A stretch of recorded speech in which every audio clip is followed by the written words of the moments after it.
that's very sideways. It's like some crazy person. Anyway, I keep on getting about knobs, don't I? I get my job back. You gotta admit, that's pretty good, isn't it? That's unreal. That was actually pretty bloody good. This is the new BMW iX3, and it's the most important new BMW for decades. That's because its design, technology, and driving dynamics will be used on the next 40 new BMWs. So it better be blooming good. And to find out if it is, I'm going to compare it in a series of experiments to its past. I'm Matt Watson, and I almost got run over.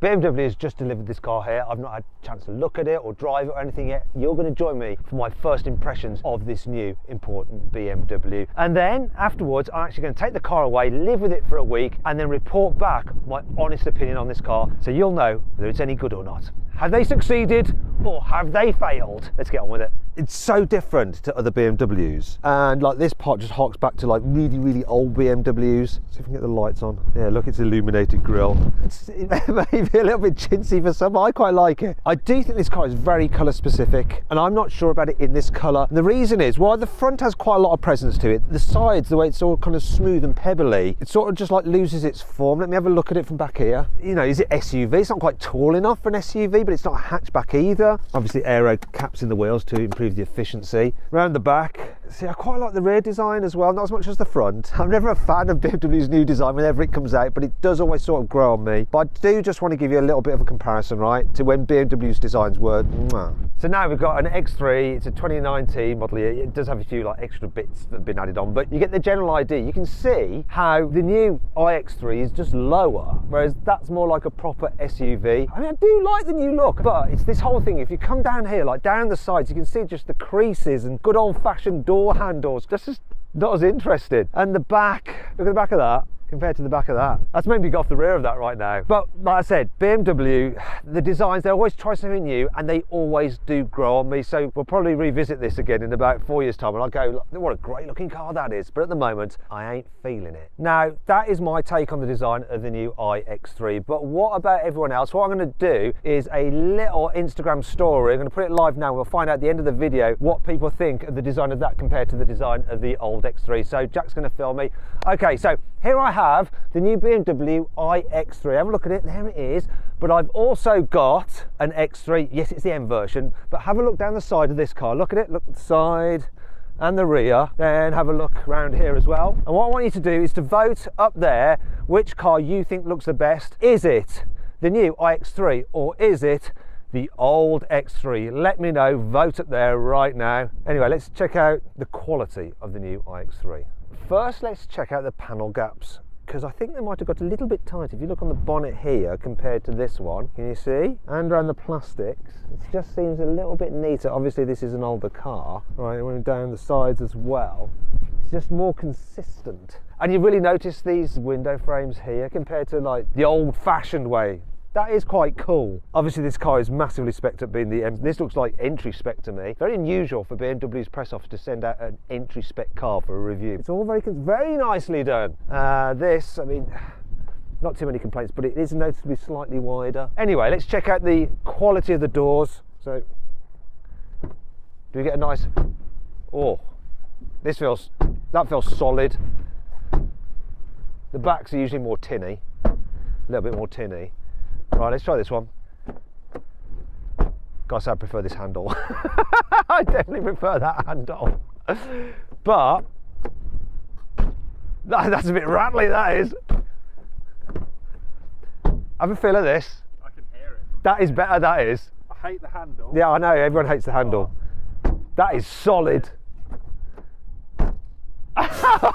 Feeling wise, that's feeling more expensive. However, the big thing about this new car isn't the outside, it's the inside. I've always found BMW's interiors in the past quite conservative, but recently they've gone crazy, and this feels very modern, very interesting. Now I know some people won't like it because of the big screen, and then you've got this crazy like screen here, although it's actually images projected from a display just tucked into the dash. I like it. It just looks good. It looks interesting. Do you know what it reminds me of? I had an old i3. I love that car. The interior was so cool and way ahead of its time. It's like BMW are back there again. I like it way more than the exterior. let's just check out the inside of that just very briefly. Not gonna lie, this does just feel more normal, more traditional car, and so it appeals to me in that respect. It's nice to have like physical buttons for the air conditioning and the climate. Now in a moment I'm going to try and guess what price this car is, but first I just want to check the quality here inside the cabin and compare it to that old X3. So we don't have leather on the dash here, but it's still nice, like this plasticky polyurethane squidginess and this textured stuff here as well. Let me just check this. Oh god, no.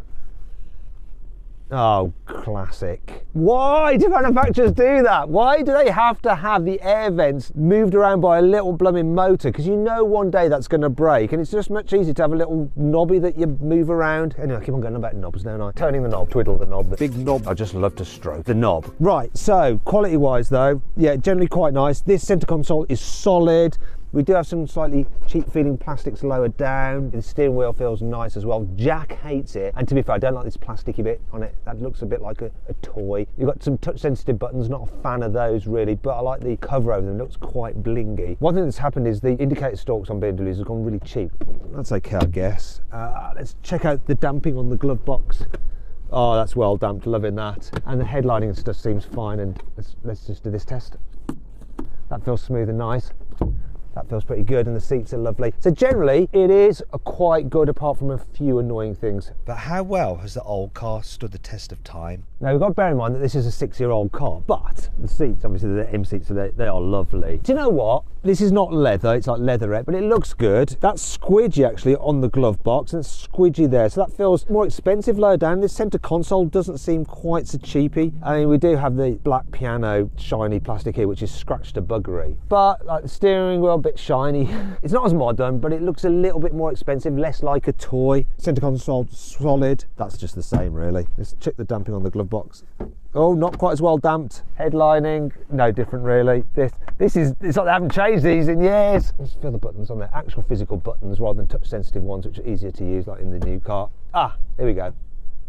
Now the damping on that is definitely better. Especially considering this is like 6 years old. I think this feels ever so slightly higher quality inside. And that's what brings us on to the price. Seeing as car prices have gone crazy, I bet this is rather expensive. It's almost £59,000. That's nuts, isn't it? Now this, 29,000 miles on this, 6-year-old X3M, so top of the range, 45 grand. 46. So that is cheaper than this, and that's another thing. So you might want to go for a used car, and you can do that through CarWow as well, but obviously if you're buying a used car you need to be careful. So to make sure you're not buying a car with a moody past, get a car vertical history check and use the code CarWow for 20% off. Now you can get that automatically applied if you follow the link in the description or the pinned comment, or you can just scan the QR code or click on the pop-out banner appearing now. But despite the differences in price and age, these cars are quite closely matched elsewhere. For example, the new iX3 has dual motors that make 469 horsepower and 645 Nm of torque, while the old X3M has a 3-litre twin-turbo 6-cylinder engine with 510 horsepower and 600 Nm of torque, and they both have all-wheel drive and launch control. However, the X3M does have an 8-speed automatic gearbox, and it's 315 kilograms lighter than the iX3. But which one will be quicker in the quarter-mile drag race? 3, 2, 1.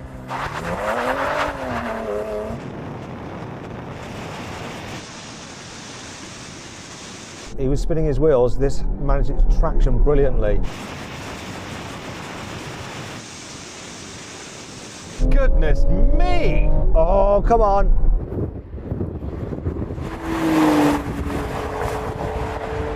Now this, remember, is the least powerful one available right now. Is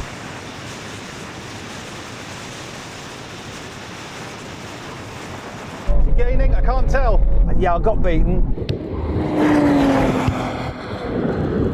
But not by loads. So I've got my specialist timing gear here, and this car did 0 to 60 in 4.46 seconds and the quarter mile in 12.82. Nick, what was the times on your car? 0 to 60 in 4.22 seconds and the quarter mile in 12.49 seconds. So not that different really. Can't wait till the fast version of this comes out. But a drag race isn't the only measure of outright performance, so I'm going to see how these cars compare in a more important rolling race. Now we're both going to be like driving along, say at 30 miles an hour, then randomly Jack on the radio is just going to say go. No 3, 2, 1, it's just going to say go, and we've got to respond, floor the throttle, and we'll see at what speed the car is doing when the other one goes past it. Okay, so Nick, just get level with me. We'll get to 30 and we'll see when Jack calls us in. So we are at 30 now.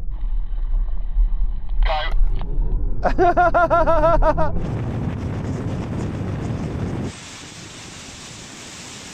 Come on! Oh, he's shot off! So I'm well ahead of him.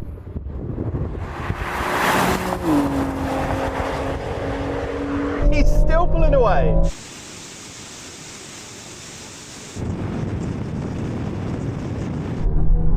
I'm going to beat him to the quarter mile, probably even going to beat him to the half mile.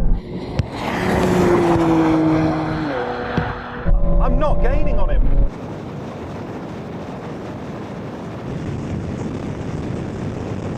Beating him to the half mile, this is the half mile. Now, I've hit a wall, I've hit my speed limit about 130. Mate, you were never catching me.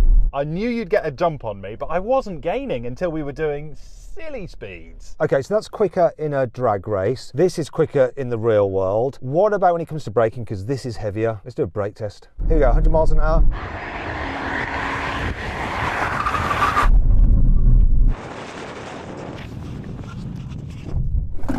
Well, that was a lot better. Heavier, but brakes better. Who'd have thought it? And that's the sporty BMW X3. But that's not the only little driving challenge we've got. We're going to do another one now. And it's called a moose test. Basically, you have to swerve to avoid a moose, then get back in your lane as quickly as possible to avoid oncoming traffic. It sounds simple, but if a car isn't set up properly, it can slide wide or even flip onto 2 wheels. I don't have access to a real moose, but I've laid out a course and I'll see how long it takes for me to complete the whole manoeuvre and get back into my original lane. The car which manages it in the shortest distance wins. And I'll start with a car that's all about handling, the X3M. Let's go. Get to 45 miles an hour. Here we go. Here we are. Cruising at 45.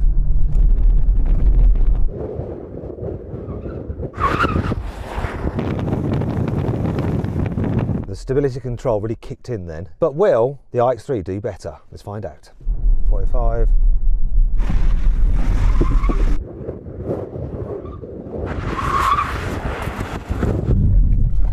That felt better. That is better. Let's just go have a chat with Nick. That was better, wasn't it? That's almost a car's length better. Yeah, and it's like, it just felt neater and tidier and just more balanced. It looked it from the side as well. Definite win for this, and this isn't even the sporty one. Now, it's going to be interesting to see what this car's like to drive when we take on this handling circuit and compare it to the X3M. But before that, we need to see just how practical it is. The iX3 feels pretty spacious here in the back. So headroom's good, knee room's good, but there's something that's not so great, and it's the fact that because you've got the batteries underneath the floor, the distance between the floor and the seat base isn't that great, so there's not such good under thigh support. I can stretch out slightly underneath the seat in front, which does help, and you've got a completely flat floor, so when you've got 3 people in the back at once, it should be all right. We'll find out now. This middle seat actually is quite hard, and these bits sort of poke into your bottom, so it's not that great. There you go, look. This is super tight, isn't it? Anyway, right, come on, let's get out. Not ideal with 3 in the back at once. We'll do a child seat test in a moment, because I've just noticed, look, rather than having the old-fashioned like covers, which are easy to get to, you've got this flap that you then have to lift up like that to get access. But we'll try fitting a baby seat in a bit. Right, one thing I just want to check is this. Do the rear windows go all the way down? The windows are nice and big, but I bet that doesn't go all the way. Yeah, I didn't think it would. Anyway, let's just quickly check out the old car. Actually, before I do, let me just look at this. Oh, they're not covered. Oh, and look, got some through loading. Oh, I've just noticed this as well. Look, ooh. So that's quite reclined, that's better. Oh, and I forgot, I wanted to tell you this. Look, with the headrest, you can move them like that, as well as up and down, look. So if you're one of those people who have bad posture, you're gonna love all that. This feels more snug in here. Doesn't feel as spacious. Knee room's not as good. Headroom seems tighter. It's not helped by the fact we've got the glass roof in this one. Also, we've got a huge hump in the floor as well for the transmission. But this seat is further from the floor, so I've got more under thigh support, though the seat bases don't seem so deep. I can stretch out into the seat in front, but do you know what? I'm preferring that car. I think that's nicer in the back seats. Now let's try it with 3 in the back at once. This central seat is actually slightly better for me. Oh. This is not quite as tight, is it? Weirdly, there's a bit more room. Weirdly, but the rest of it, like your knees aren't so good, are they, Lewis? No, they're not. No, it's tighter, isn't it? Absolutely. Right, I'm going to hop out. Let's continue with the rest of this. There we go. That'll go all the way down. Yeah, that'll do. It's because you've got this extra bit here, so that'll fit in the door. Right, let's just check something. I wonder if these cup holders are covered. Yes, I knew they would be. These little features add a bit of money, and you can tell they're stripping cash out of the later cars. And that is an actual switch. Look at this. That's much easier than like the tag in that car. Once again, that's more expensive to do.